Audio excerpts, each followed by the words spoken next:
ఇచ్చేదము. ప్రియులరా, మనము సంతోషకరమైన జీవితం, ఆనందకరమైన జీవితం అనుభవించటానికి మన కొరకు మన ప్రభు అయిన యేసు లోకానికి మరి వచ్చాడు, ప్రత్యక్షమయ్యాడు. దేవునికి స్తోత్ర. పాపభరితమైనటువంటి జీవితాలతో మనకు కలిగేదేంటి? దుఃఖం.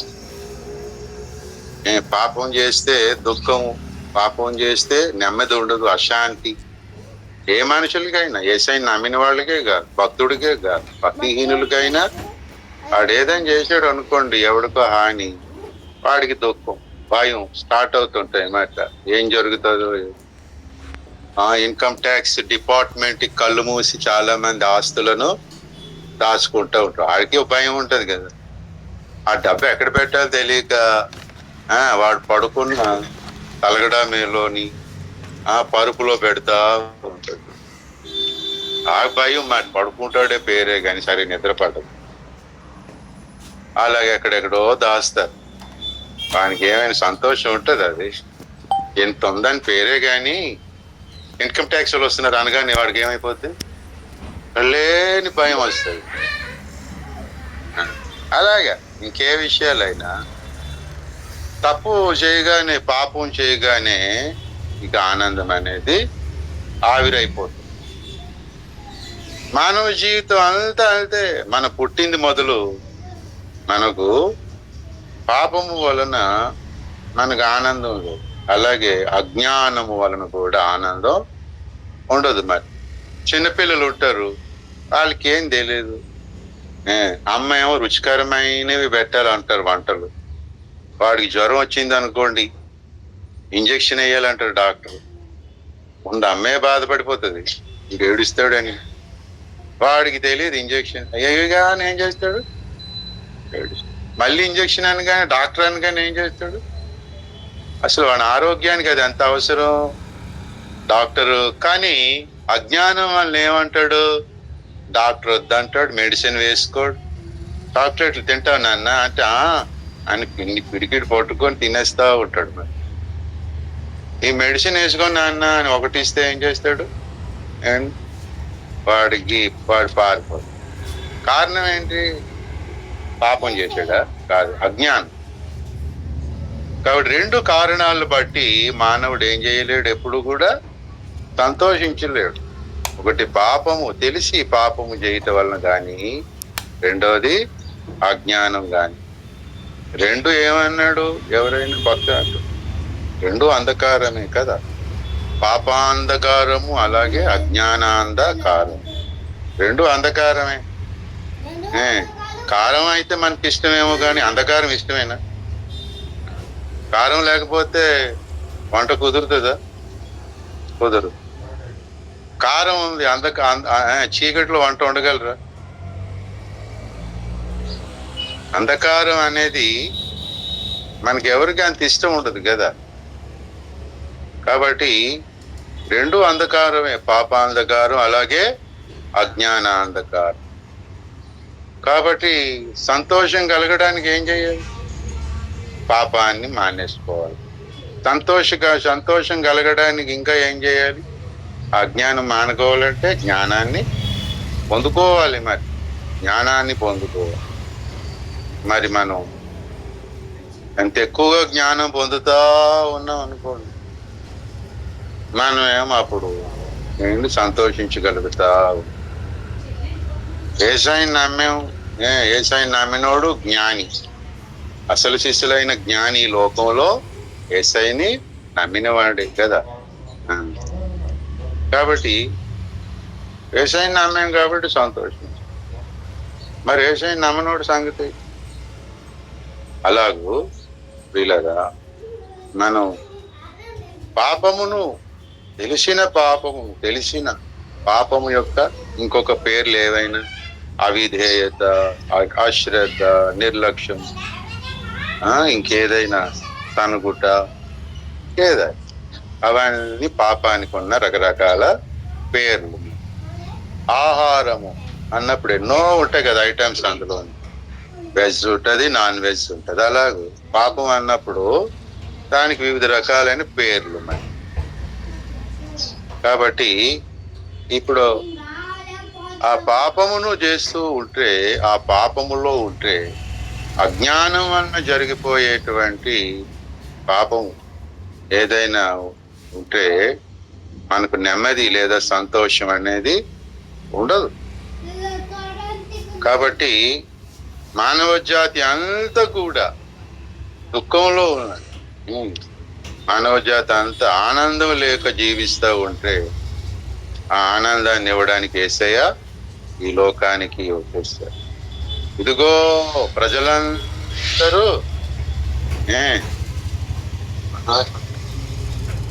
ఆ మూలను ఎవరో ఏదో అంటున్నారు, కొంచెం గట్టి చెప్పాలి. ఏమన్నారమ్మా? ముగించేయమన్నారా? ప్రజలందరికీ కలగబో మహా సువర్తమానం పని చేశారండి. కష్టపడి భక్తుడు దేవుడు చేతేమో రాశాడు. సంతోషకరమైన సువర్తమానం అన్నాడు, ఉటి సువర్తమానం అన్నాడా? 2వ అధ్యాయం, లూకా 2వ అధ్యాయం ఎన్నో వచనం చదువుదాం. 10వ వచనం. అయితే ఆ దూత, భయపడుకుడి, ఇదిగో ప్రజలందరికీ కలగబోవు ఆ సంతోషకరమైన సువర్తమానము నేను మీకు తెలియజేస్తున్నాను. ఎంత సంతోషం అంటే అది మహా సంతోషకరమైన సువర్తమానం. వెంటనే సంతోషాన్ని ఇచ్చేసే లేదు, సంతోషాన్ని పొందుకొనే సువార్త తీసుకొచ్చాడట దేవదూత. అంగీకరిస్తే ఆ సువార్త మనకి మహా సంతోషం, అంగీకరించకపోతే మహా దుఃఖం, మహా దుఃఖం. కాబట్టి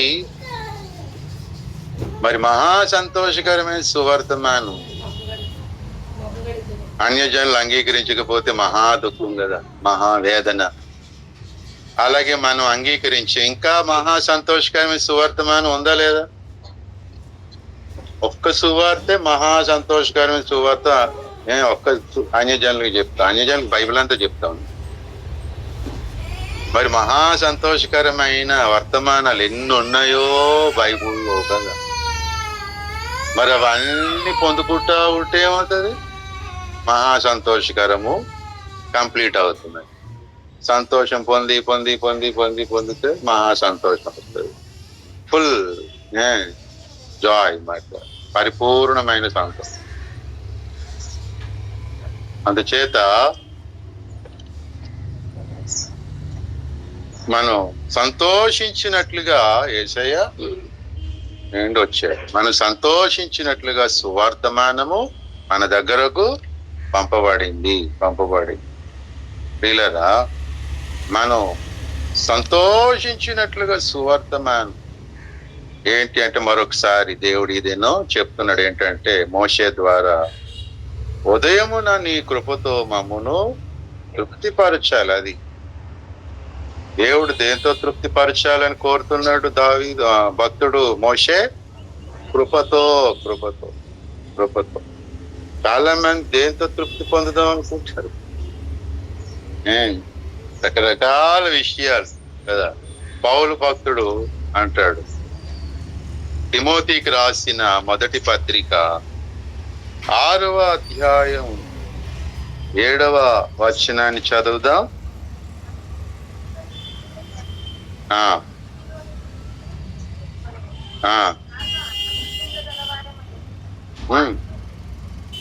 కాగా అన్నవస్త్రములు గలవారమై ఉండి వాటితో తృప్తి పొంది ఉందో ధనవంతులగుటకు అపేక్షించువారు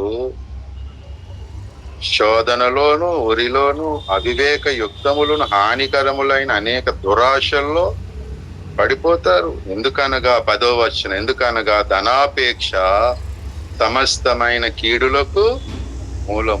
కొందరు దానిని ఆశించి విశ్వాసము నుండి తొలగిపోయి నానా బాధలతో తమను తామే ధన అపేక్ష అంటే సంపాదించాడని కాదు, ధనాపేక్ష లోపట కోరిక మాట. ధనం సంపాదించాలి,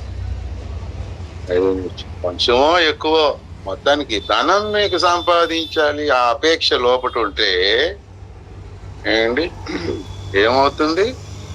సమస్తమైన కీడులకు మూలం అని. ఎన్ని కీడులు ఉన్నాయి? రకరకాల కీడులు కదా.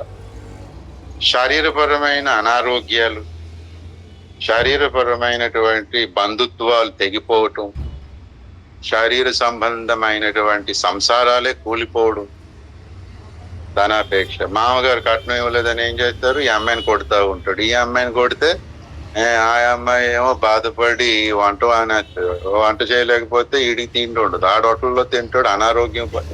ఇలా చెప్పుకుని పో చెన్నై. సంసార జీవితం, సుఖ సంసారం అనేది జరగదు. ఈ అమ్మాయో అబ్బాయో ఎవడో డబ్బు ఆశ చూపించగానే ఒక అక్రమ సంబంధం తయారవుతుంది. శరీర ఆరోగ్యం ఉండవు, బంధుత్వాలు తెగిపోతాయి, ధన అపేక్ష వలన. తర్వాత అక్రమ సంబంధాలు వస్తాయి. మామూలుగా సొసైటీలో, సమాజంలో, ఇక దేవునికి మనకి కాదు, ఇంకా మానవ జీవితంలో ఇలా జరుగుతున్నాయి కదా. ఏ మతంలోనైనా, నాస్తికుల్లోనైనా ఇలాంటివి ఉన్నాయి. ఎన్ని కీడులో మనం రాసి పెట్టుకుంటే లిస్ట్ సమస్తం అన్నాడు. ఎన్ని ఉన్నాయో మనకి ఇప్పుడు టైం లేదు. అన్ని కీడులకు డబ్బు కోసం ఏంటి మర్డర్స్ జరిగిపోతా ఉంటాయి, చంపేసుకుంటుంటారు. అవి ఏంటిరా డబ్బు నువ్వేం పట్టుకెళ్ళిపోతా అంటే ఉన్నన్నాళ్ళు బాగుండాలి. ఏం బాగు? అందరినీ పోగొట్టుకుని ఏం బాగు చెప్పండి? అది అంతే అర్థం అవ్వదు. ఎందుకంటే జ్ఞానం లేక ఆ పాపంలో పడిపోతుంది. నేను నలుగురికి ఇచ్చేసా, ఏమైంది? నీకు ఎంత పేరు ఉంటుందో దాచి దాచి దాచి చచ్చిపోయి వెళ్ళిపోతాడు. ఏమైంది? సచ్చాడు కాదు అన్నాటికి. ఎన్నిలాగా పెట్టాడు మనకి. దరిద్రం వదిలేసిందని ఎంతమంది అనుకుంటారు. వాడి పిల్లల పాపం ఎంతమంది బాధపడదు. మా నాన్న ఎట్లాంటి వాడు. కాబట్టి ఆ అపేక్ష రాగానే ఏమవుతాయి? ముందు నీ శరీరంలో ఆరోగ్యం పాడైపోతుంది. ఆ అపేక్ష రాగానే ఎలా సంపాదించాలి అని మెంటల్ గా నువ్వు బీపీ రైజ్ అవుతుంది.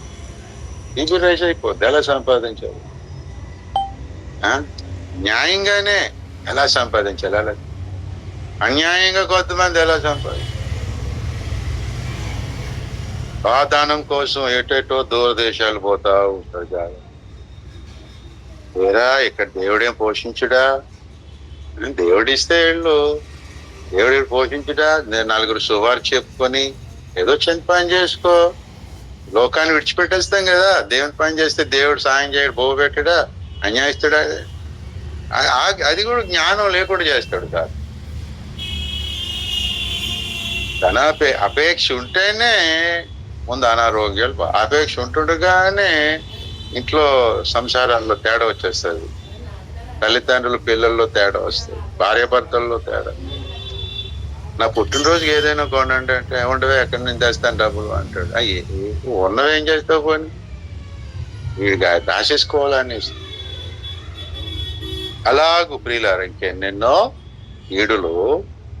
ఆఖరికి ఏమంటున్నాడు? కొందరు దానిని ఆశించి విశ్వాసము నుండి తొలగిపోయా. ఇక విశ్వాసాన్ని తొలగిపోయి ఏం చేయాలి ఈ లోకంలో?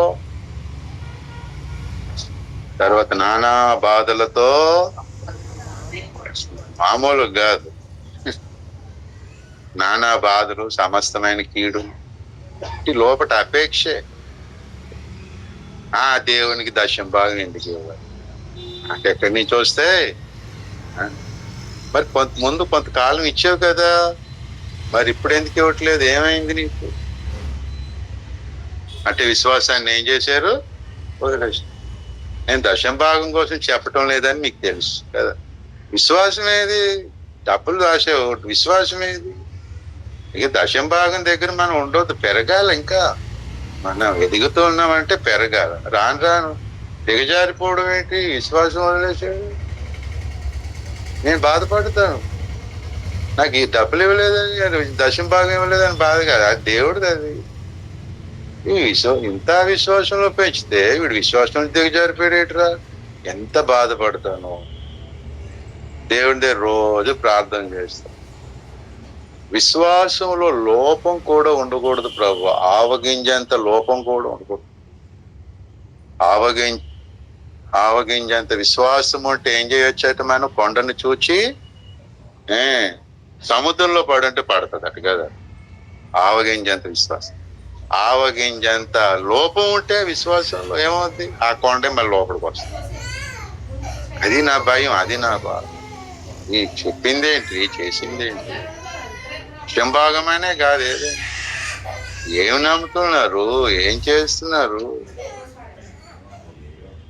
ఇలాగూ నేను దుఃఖపడకూడదు, నా విషయంలో ఓఫిరయ్య గారు దుఃఖపడకూడదు. ఒక అపేక్ష చూసారా ఎంత ప్రమాదం. ఇక డబ్బు ఉంటే ఎన్ని ప్రమాదాలు. కాబట్టి డబ్బుని సరిగ్గా వాడుకునే జ్ఞానం ముందు ఉండాలి. మంచి విశ్వాసం ముందు సంపాదించాలి. జ్ఞానం లేనోడి దగ్గర డబ్బు ఉంటే పిచ్చివాడి చేతిలో రాయో కత్తో ఉన్నంత సమానం. వాడు ఎవడి మీద విసిరేస్తాడో తెలీదు రాయి. ఆ కత్తితో ఎవడిని ఏం చేసేస్తాడో, లేదా తను తానే ఏమైనా చేసుకుంటాడో తెలియదు పిచ్చివాడు. కాబట్టి నేను చాలా మందికి ఎడ్యుకేట్ చేస్తాను ఏంటంటే, డబ్బు ఉందంటే డబ్బు కాదు, జ్ఞానం ఉండాలి. ఖర్చు పెట్టి నిన్ను నీవు కాపాడుకునే జ్ఞానం ఉండాలి. నేను ఎందుకు ఎప్పుడు డబ్బు అడగను, దేవుని జ్ఞానం అడుగుతాను. నన్ను నేను కాపాడుకోవడానికి, మిమ్మల్ని కాపాడడానికి జ్ఞానం నాకు కావాలి ప్రభువా అని అడుగుతాను. ఇస్తే ఇచ్చారు, లేకపోతే లేదు దేవుడు. డబ్బు కాబట్టి మనం ఏం చేద్దాం అన్నాడు పౌలు భక్తుడు, కలిగిన వాటితో అనగా అన్నవస్త్రములు గలవారమై ఉండి వాటితో ఏదో తింటున్నాం, 4 ముద్దలు వస్త్రం అయితే ఏదో వేసుకున్నాం, సమాజంలో మధ్యలో తిరగడానికి, ఏదో ఆరోగ్యం కోసం కొంచెం తింటున్నాం, ఇంకేం ఉండడానికి ఒక నీడ ఉండాలి, పంపో సొంత పంపో ఏదో 4 డబ్బులు ఎలాగోలాగా వస్తుంది. ఇంకేంటండి, సాటిస్ఫై అయిపోవచ్చు కదా.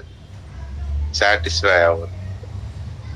పెద్ద పెద్ద సేవకులు అనబడిన వారే తృప్తి చెందలేరు. కాబట్టి కృపను బట్టి తృప్తి పరచబడము అంటే ఏంటి? అన్నవసరాలతో తృప్తి పరచబడిపోవడం, కృపను బట్టి తృప్తి పరచబడిపోవడం కాదు. నాకు అది కావాలి, ఇది కావాలి, ధనం కావాలి, ఇది కావాలంటే అర్థం ఏంటి? కృపను బట్టి తృప్తి కాదురా ఆయన, ధనాన్ని బట్టే. ఏం చేస్తావు ధనాన్ని బట్టి? ధనాన్ని బట్టి దేవుని దగ్గరికి రాగలవా? ధనాన్ని బట్టి మనం దేవుణ్ణి జీవాహారం పొందగలమా? ధనాన్ని బట్టి పాపక్షమాపణ జరుగుతుందా? జరుగుతుంది. కాబట్టి మోషే అంత భక్తుడు దేవుణ్ణి కోరుతున్నాడు, నీ కృపను బట్టి ఉదయమున మమ్మలను తృప్తిపరచుము. ఎందుకనేసి అంటే మోషే భక్తుడు, ఇశ్రాయేలు ప్రజలు తమ యాత్రలో ఎన్నోసార్లు ఇబ్బంది పడ్డారని చెప్పాడు మాట. 9వ వచనం చూడండి, 90వ కీర్తన 9. ఉగ్రతను భరించుటూనే మా దినములన్నీ గడిపితిమి, నిట్టూర్పులు విడిచినట్లు మా జీవిత కాలము జరుపుకుందాం. ఉగ్రత భరించుచునే మా దినములన్నీ గడిపితిమి. అందులో మోషే కూడా ఉన్నాడా లేదా? అంటున్నాడు కదా, నిట్టూర్పులు విడిచినట్లు మా జీవిత కాలము జరుపుకుంది. నీ ఉగ్రత బట్టి మాకు ఇలా దాయి. ఆ తర్వాత ఏమంటున్నాడు? ఆయుష్యాలుగుందట, జీవిస్తున్న ఆయుష్యాలుగుందట. మా ఆయుష్కాలము 70 సంవత్సరములు, అధిక బలమున్న ఎడల 80 సంవత్సరములకు నాయనను. వాటి వైభవము ఆయాసమే. ఉన్నదే 70-80 సంవత్సరాలు, కానీ ఆయాసం అట. ఆయాసం ఉంటుందో లేదో? ఏజ్ అవుతా ఉంటే పాపం కొంతమంది తక్కువ వయసులో చనిపోతే ఏమంటారు? అయ్యో అంతలోనే 100 ఏళ్ళు నిండిపోయాయా పాపం అంటుంటారు కదా. ఇప్పుడు ఈ ముసలోళ్ళు అయిపోతా, వృద్ధులు అయిపోతున్న వాళ్ళు చూసి మనం ఏమనాలి? 60 దాటిపోయి 70 వచ్చేసాడు. పాపం ఆయాసం దుఃఖమేగా అన్నాడా లేదా మోషే?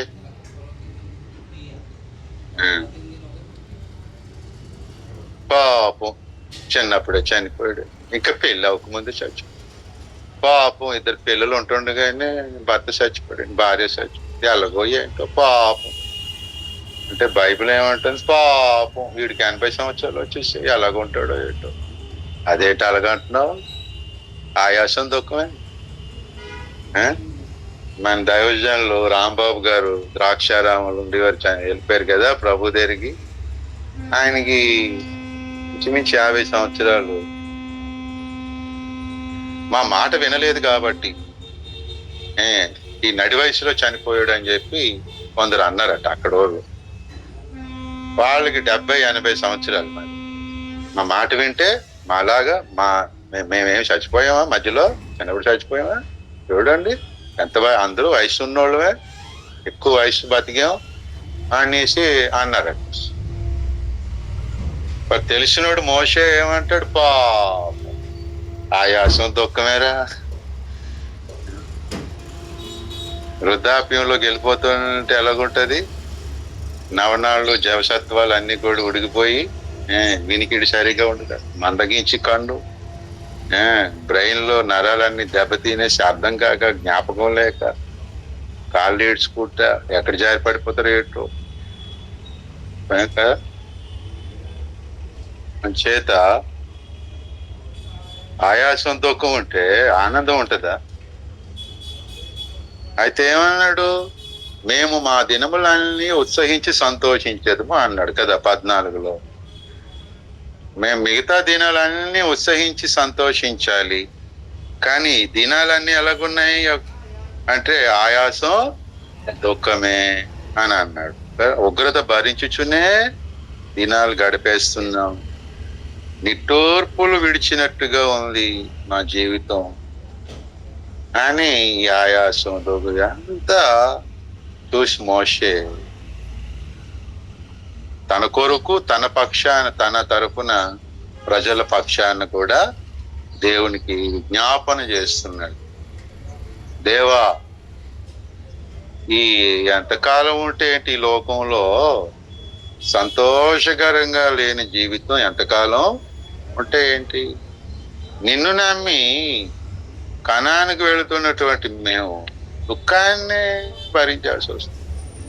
మోషే ఏం పాపాలు చేశాడు అనేది కాదు, మోషే ఏం జరిగిందో ఏమో మనకి తెలియదు, కానీ ఏదో 1-2 చెప్పాడు బైబిల్లో. కానీ మోషే ఎక్కువ దుఃఖపడింది ఎవరి కోసం అంటే ఇశ్రాయేలు ప్రజల కోసం కదా. వారి సనుగుళ్ళు, వారి తిరుగుబాటుతనం, వారి అవిధేయత, వారి అవిశ్వాసానికి దుఃఖపడ్డాడు. మరి వేగు చూడడానికి వెళ్ళొచ్చినప్పుడు నెఫీలీలు అనే వారు ఉన్నారు. వాళ్ళు మా దృష్టికి, వాళ్ళ దృష్టికి మేము మెడతల్లాగా ఉన్నాం అని అన్నప్పుడు చాలా దుఃఖపడ్డాడు మోషే. ఇక నోట మాట రాలేదు, ఏం అనలేకపోయాడు, ఏం అనలేదు, సైలెంట్గా. ఇంకా యెహోషువ కాలేబులు లేచి మన శక్తి చాలు, మనం జయించగలుగుతాం, మనం ధైర్యంగా ఉండండి, దేవుడు ఆనందిస్తే మనం ఆ కనానులోనికి వెళ్ళగలం అని వీళ్ళిద్దరు రెచ్చిపోతున్నారు, యెహోషువ కాలేబు.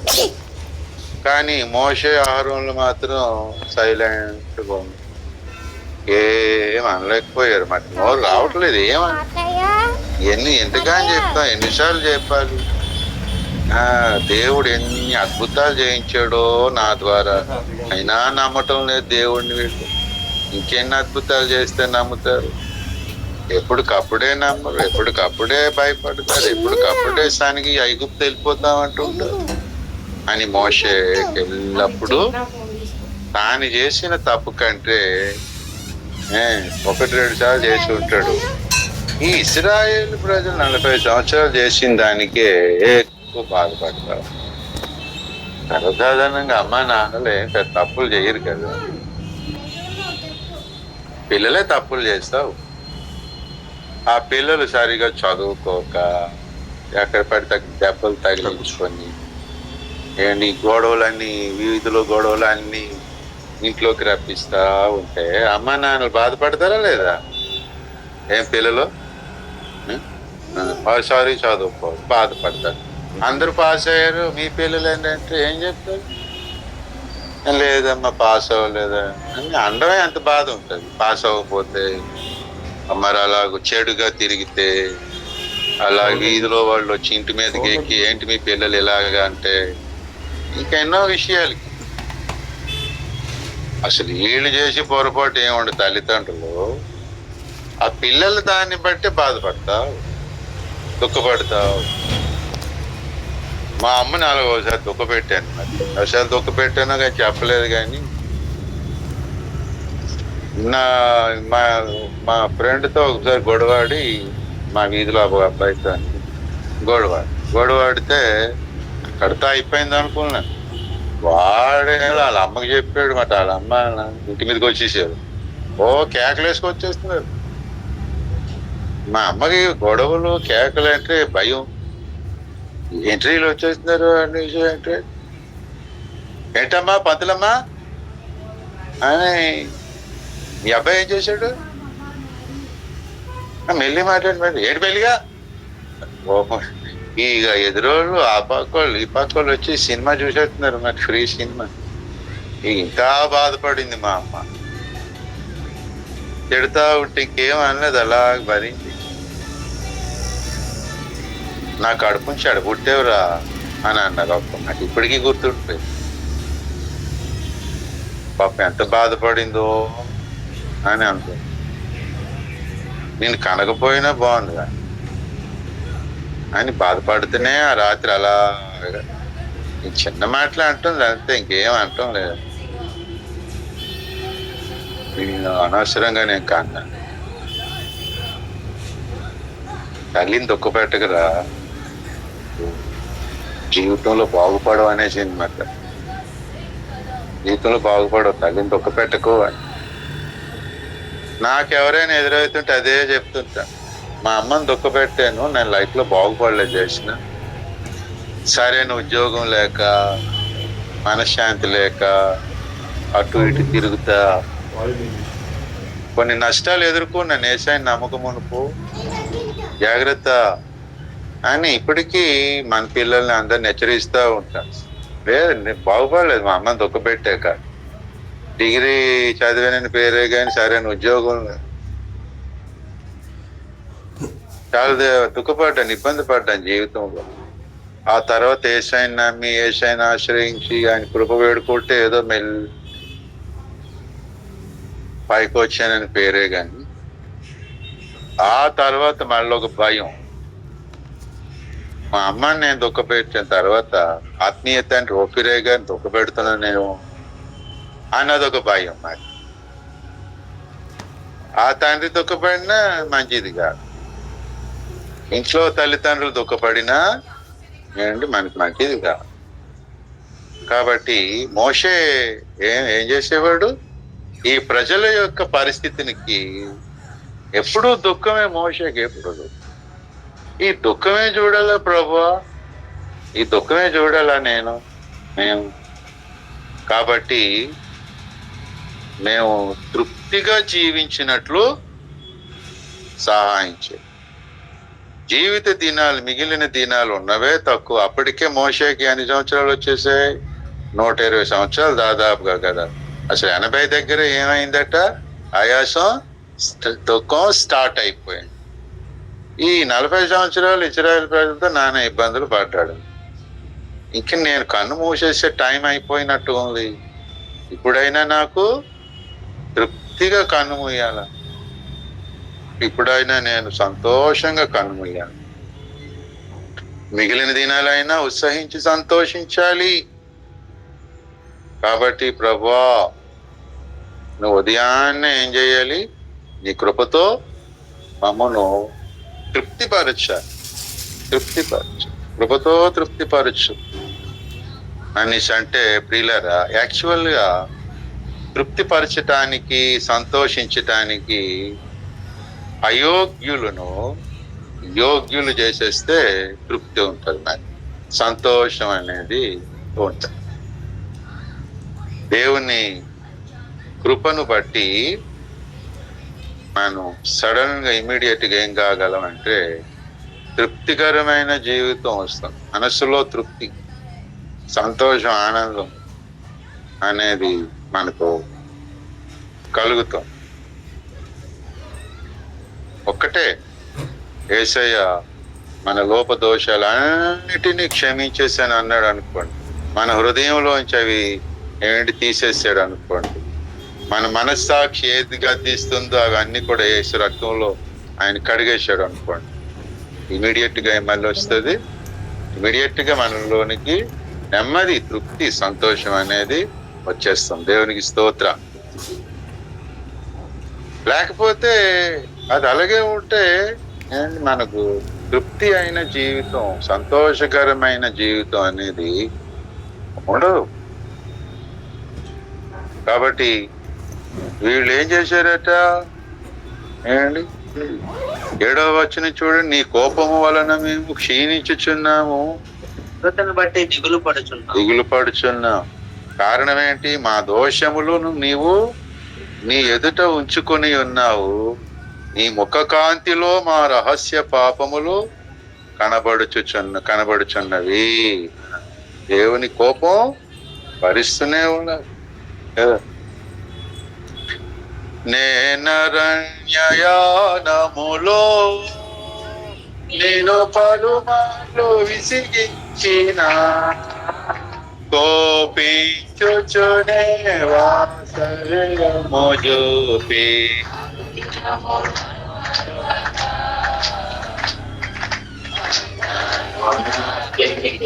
కోపించుచునే వాత్సల్యం చూపించి ఏం చేస్తున్నాడు? అనుదినం కోపం ఉందా లేదా? వాత్సల్యం చూపిస్తున్నాడా లేదా? వాత్సల్యం అంటే పేరెంటల్ లవ్ అన్నమాట. అంటే తల్లిదండ్రులు పిల్లల ఎడల చూపించే ప్రేమ. ఆ రాత్రి ఏదో తిడతారు,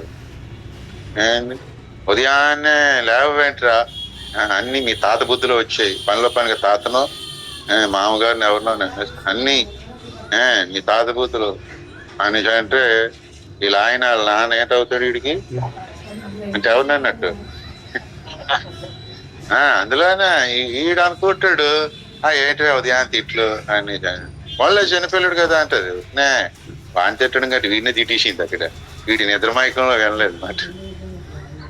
అన్ని మీ తాత బుద్ధులేదా, లేవరా లేవబెట్టి అని కోప్పడుతూ ఉంటుంది. స్కూల్కి తయారవరావు, ఎప్పుడు తయారవుతావు, ఇంకా టైం అయిపోతుంది, ఆటో వచ్చేస్తుంది, బస్సు వచ్చేస్తుంది, పరీక్షలు రా, చదువు కోప్పడుతూ ఉంటది. వాళ్ళు మొదలు మింగు ఆయన మళ్ళీ నాకు మొదలు పెడతా. దాన్ని ఏమంటారు? అదే తల్లిదండ్రులకు పిల్లల మీద ఉన్న ప్రేమని వాత్సల్యం అని అంటారు. దేవునికి కూడా మన మీద ఏం ప్రేమ ఉంది? వాత్సల్య ప్రేమ మన మీద. దేవునికి స్తోత్రం. కోప్పడతాడు కానీ ఏం చేస్తాడు? కావలసింది మళ్ళీ పిల్లల మీద కోప్పడిని 6 అవసరాలు, వారి బర్త్డే వస్తే ఏం చేస్తారు? నిన్నటి రోజు మొన్నటి రోజు కోపం అలా పక్కన పెట్టేసి హ్యాపీ బర్త్డే నాన్న, హ్యాపీ బర్త్డే, అమ్మ ఎత్తుకొని ఇలా చేసి అలా చేయగానే వాడు అనుకుంటాడు రోజు నా బర్త్డే వస్తే బాగుంది అనుకోండి. రోజు అదే వస్తుంది కదా, రోజు వస్తుంది కానీ బర్త్డే అనేది వస్తుందా? అంటే వీడి బాధ ఏంటంటే కోప్పడదు, ఏమని తిట్టదు, అమ్మ ముద్దాడుతుంది, అందరూ వస్తారు, చాక్లెట్లు ఇస్తారు, ఇలాగే గడిచిపోద్దాం అనుకుంటారు. ఇంకా బర్త్డే అవగానే మళ్ళీ అమ్మ నాన్న ఉగ్రరూపం చూపిస్తారు అన్నమాట. వీళ్ళు తింటూనే ఉన్నారు, ఏమవుతున్నారు? కోపం మరి మన్నా తింటున్నారు అయినా ఏమవుతున్నారంటే క్షీణించుచున్నారు. అదేంటో దేవదూతలు మన్నా తిని క్షీణించారా? క్షీణించలేదు. అదే ఆహారం వీళ్ళు తింటున్నారు, వీళ్ళు ఏమైపోతున్నారు అంటే అరగటం లేదు ఏమైనా. మరీ బలమైన ఆహారం తినేసేయడం వలన కారణం ఏంటి? దేవుని కోపం భరిస్తూ ఉంటే అది ఎంత మన్నా అయినా, యేసు అనే మన్నా అయినా ఏమవుతుంది? క్షీణత కలిగిపోతుంది కదా. కొరింథీ విశ్వాసులు బలమైన ఆహారం యేసు అనే జీవాహారాన్నే తిన్నారు. క్షీణించారా లేదా? బలహీనయ్యారా లేదా? అయ్యో, యేసయ్య అనే ఆహారాన్నే, యేసునే ఆహారంగా తింటే ఎలా క్షీణిస్తాం? అంటే ఒక పక్క దేవుని కోపం కూడా నాది. అందుకు ఏంటి, విశ్వాసులు లేకపోతే దేవుని పిల్లలమైన మనం క్షీణించిపోతాం. ఆ క్షీణత ఉన్నప్పుడు ప్రియులారా, మనకి తృప్తికరమైన జీవితం, సంతోషకరమైన జీవితాన్ని మనం ఆశించలేమన్నమాట. తింటాం కానీ ఆదివారం ఆహారం తింటాం, వాక్యం తింటాం, ఒక్కొక్కసారి దీవెనలు, ఆశీర్వాదాలు దేవుడు ఏమైనా ఇస్తా ఉండొచ్చు. కానీ ఇంకో పక్క నుంచి ఆయన గద్దింపులు, ఆయన కోపం కూడా ఒక పక్క నుంచి ఉంటాయి. ఎందుకని? ఆయన మన తండ్రి కాబట్టి. తండ్రి తను ప్రేమించిన కుమారులను ఏం చేస్తానన్నాడు? గద్దిస్తాడు, శిక్షిస్తాడు కదా. కాకపోతే శిక్షించడు. మనం ఆయన పిల్లలు కాకపోతే మనల్ని ఆయన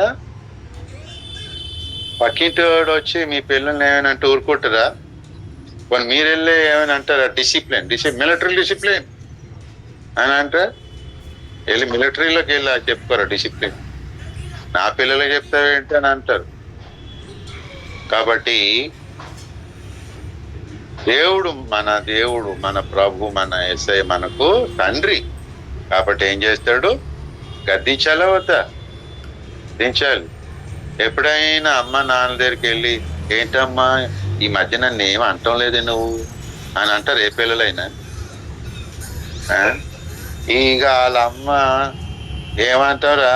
ఏమంటే ఎక్కడేమవుతుందో తెలీదు, ఏమంటే ఏం చేసి పారిపోతావో తెలీదు, ఇంట్లో వచ్చి పారిపోతావో తెలీదు, భోజనం చేయడం మానేస్తావో తెలీదు, లేకపోతే ఏ బిందులు టీవీని ఇరిసేస్తావో తెలీదు. అందుకేరా నిన్నేం అంటం లేదు అని అనాల్సి వస్తుంది. అంచేత దేవుడు మనకు తండ్రి కాబట్టి నేను కోపిస్తాడు. కోపించి ఏం చేస్తాడు? అదే అమ్మ నాన్న కోపిస్తారు, ఆహారం ఇస్తారు, బర్త్డేకి వస్త్రాలు ఇస్తారు, వాడికి సైకిల్ కొనిస్తారు, వాడి స్కూల్కి వెళ్తే పుస్తకాలు కొనిస్తారు, వాడి కోసం డబ్బులు దాస్తారు. మరి ఇంకా వాడికి వివాహ వయసు వచ్చిందంటే మ్యాచెస్ వెతుకుతూ ఉంటారు, జరుగుతూ ఉంటాయి. కానీ అప్పుడప్పుడు కోపం, తిట్లు, చీవాట్లు. అప్పుడు అలా తిట్టినప్పుడు వాడికి నేను ఆనందిస్తూ ఉంటాడా? ఆనందించలేడు, బాధపడుతూ ఉంటాడు. అలాగే దేవుడు మనకి ఇవన్నీ ఇవ్వచ్చు, కానీ తృప్తి ఉండకపోవచ్చు. అది తృప్తి ఉండకపోవచ్చు. కానీ దేవుడు ఇవన్నీ పౌలుకి ఇవ్వకపోయినా పౌలు ఏమంటున్నాడు? మోషే ఏమంటున్నాడు? తృప్తికరమైన జీవితం నాకు చాలు అని. పౌలు అందుకనే ఏమీ లేకపోయినా బాధపడదు. అనవసరాలు ఉన్నాయి చాలు. తనకేమైనా సొంత ఇల్లు ఉందా? లేదు.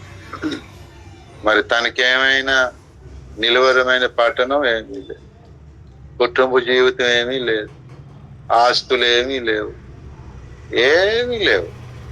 అయినా సంతోషంగా, తృప్తికరంగా ఆనందించండి. మరలా చెప్తున్నాను, ఆనందించండి అంటాడు. ఏం ఆనందమయ్యా బాబు, నీకు బట్టే సరిగా లేదు, క్రిస్మస్ నాడు సరైన బట్టే వేసుకోవు, నీ మళ్ళీ ఆనందం అంటే అన్నీ ఉండి నీకు ఆనందం ఎదురా అంటాడు.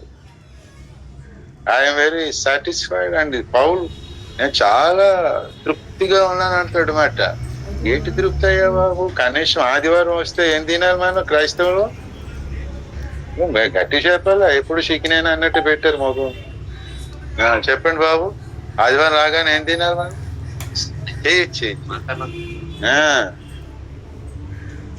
చికెన్, మటన్ అన్యజనులే తినేస్తున్నారు. క్రైస్తవులు మనం ఏం తినాలి? ఒక శరీరం ఎద్దుకూర తినాలి మనం.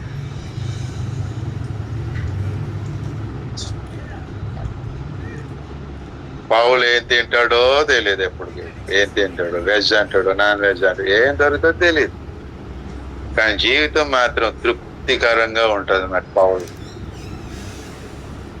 అది లేదు కదా లోకానికి, అది లేదు.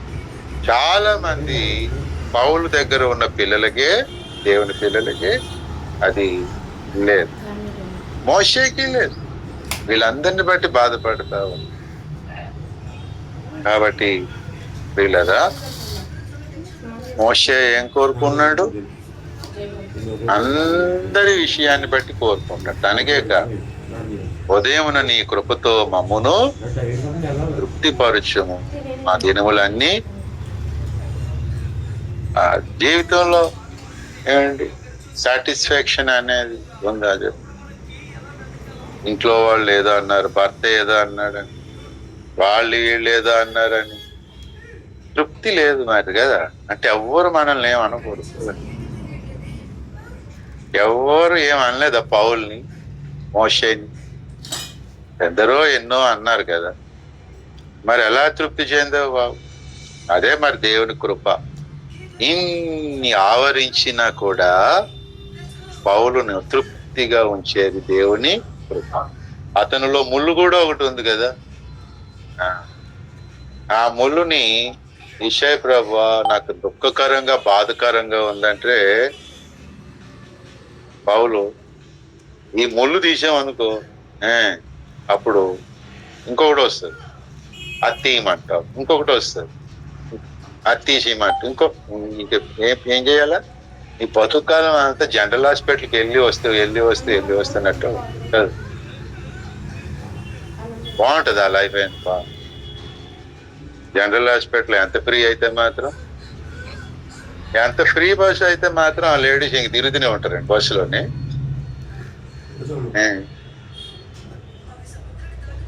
అలాగే ఫ్రీలాగా దేవుడు అన్నాడు,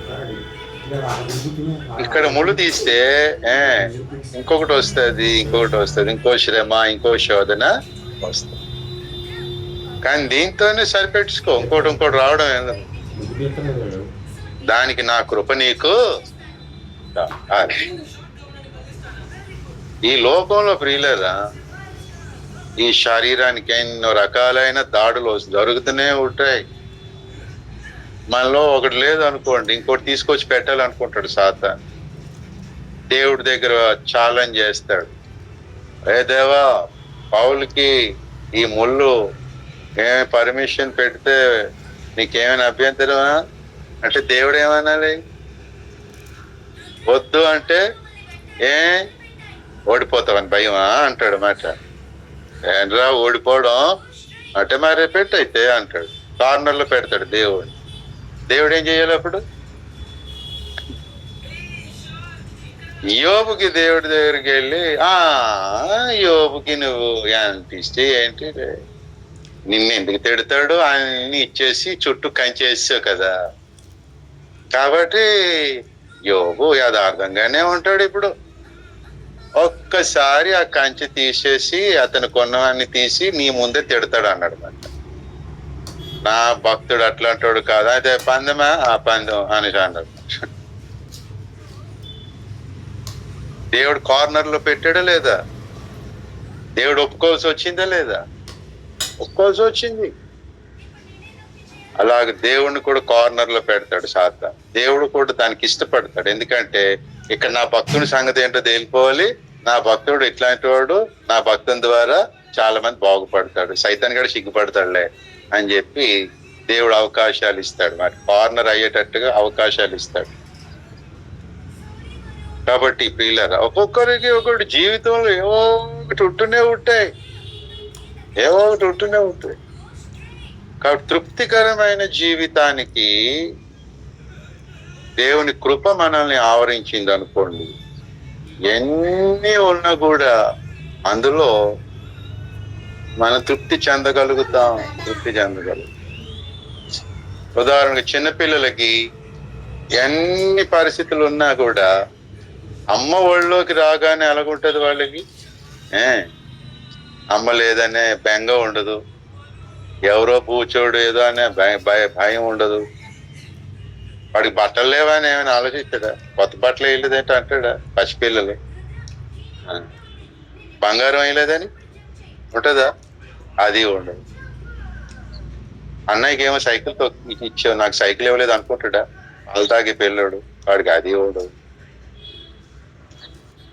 అమ్మోయ్ నా పేరు మీద ఎంత రాసేవేంటి, ఆడపిల్ల నశలే అంటదా?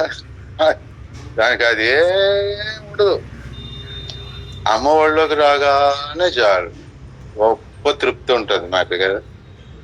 అంటే ఇక ఆమెకి ఏంటి ఉన్నంత హాయి ఇంకెక్కడ దొరకదు. భయాలు ఎన్ని కనిపిస్తూ ఉన్నా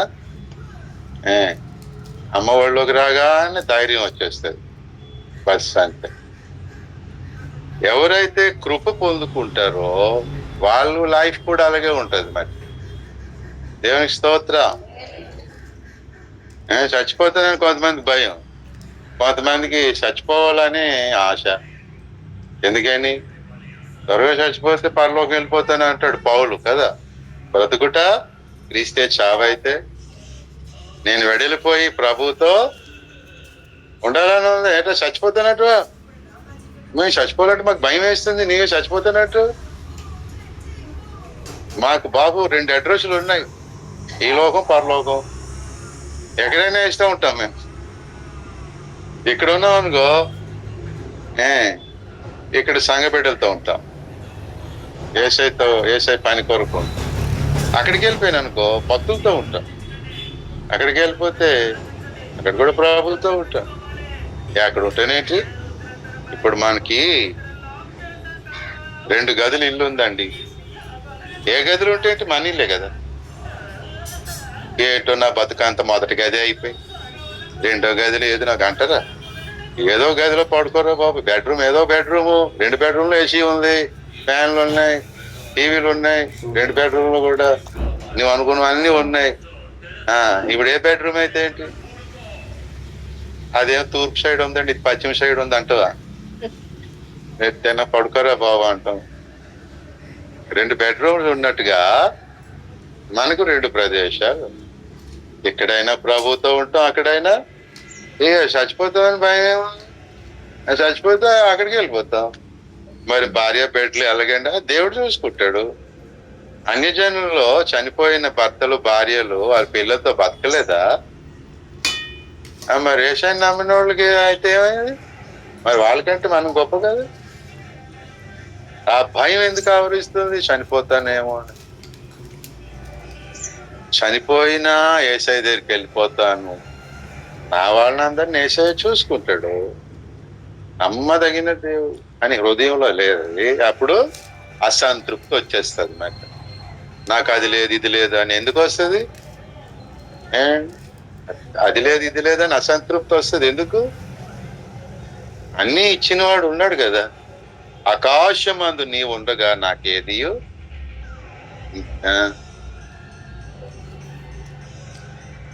ఆ జ్ఞానం లేదు మనకి. కాబట్టి ప్రియులరా, మొదట తృప్తికరమైన జీవితం లేకపోవడానికి, ఆనందకరమైన జీవితం లేకపోవడానికి కారణం పాపం. పాపం.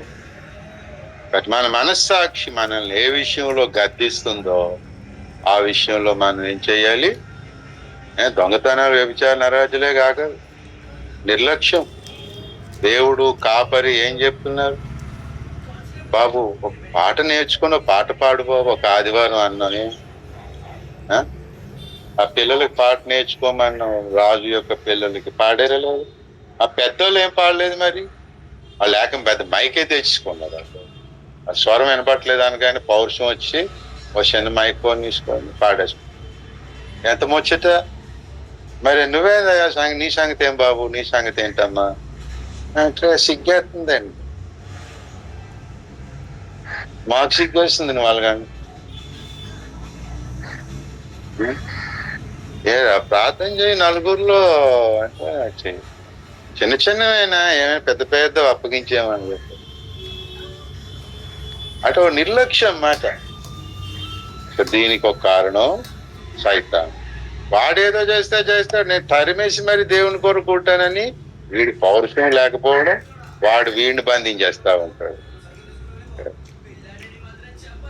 కాబట్టి ప్రియులరా, పాపం ఏదో ఒక పేరు దానికి పెట్టచ్చు కదా.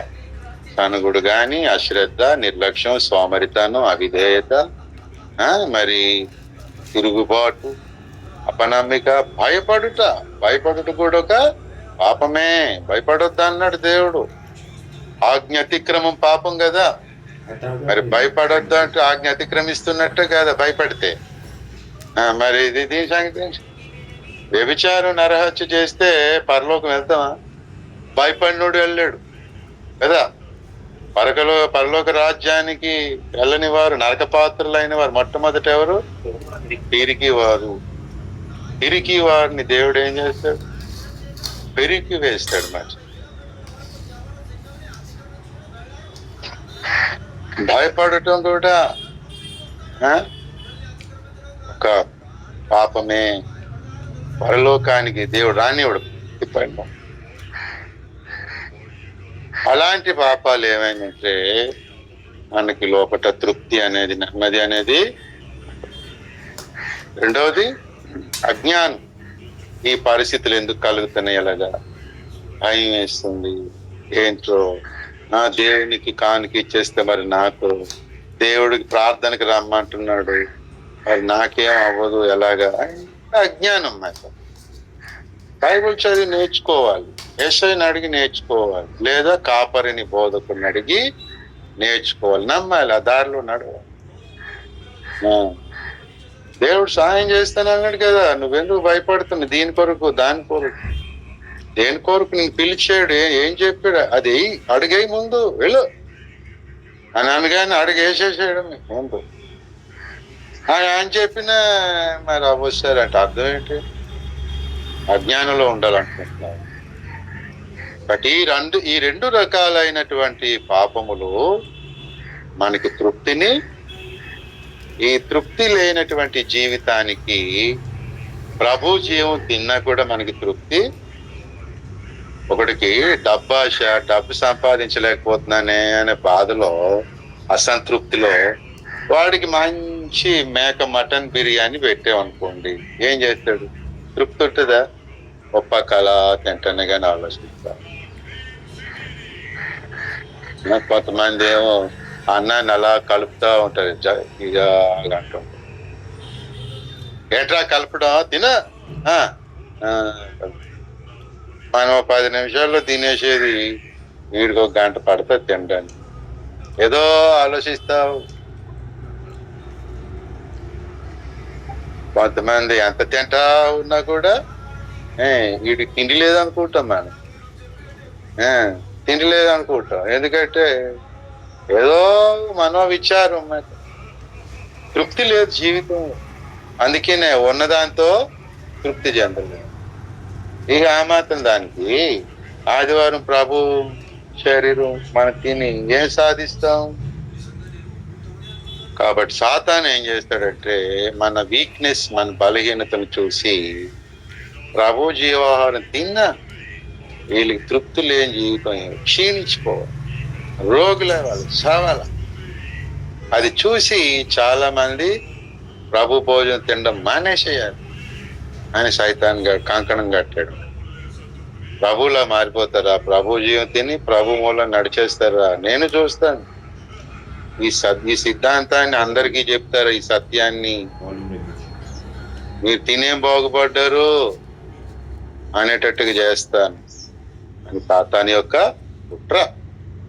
కాబట్టి పిల్లరా, ప్రభు జీవం మనం తినటం వలన ప్రభు మూలమున జీవిస్తాం. ప్రభులో మనలో ప్రభు, ఒకరి అందొకరు నివసిస్తాం. ఎంత గ్రేట్ ఎక్స్పీరియన్స్ అది, మంచి అనుభవం కదా. జ్ఞానము లేకపోవడం వలన ప్రభు జీవాన్ని తిని కూడా తృప్తి లేని జీవితాలు. యేసయ్య ఆహారాన్ని తిన్నాను, అని తృప్తి లేదు మరి చాలా మంది. అదే తిన్నాము, వచ్చాము, అయ్యిందో సిద్ధాంతం పాటించేసాము.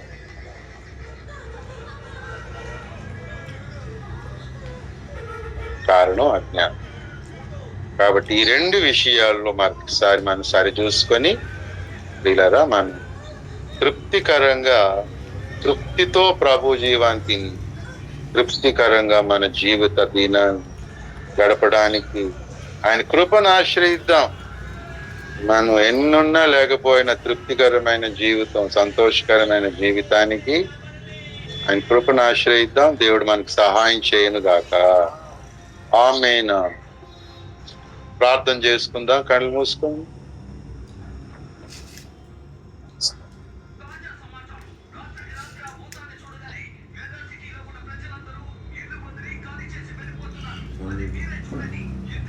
అందరు అలాగూ ఏక మనస్సుతో, ఏకాగ్రతతో, ఇంకే విషయాలు ఆలోచించకుండా, వాక్యాన్ని బట్టి ఆలోచించుకుంటా, పరిశుద్ధపరచుకుంటా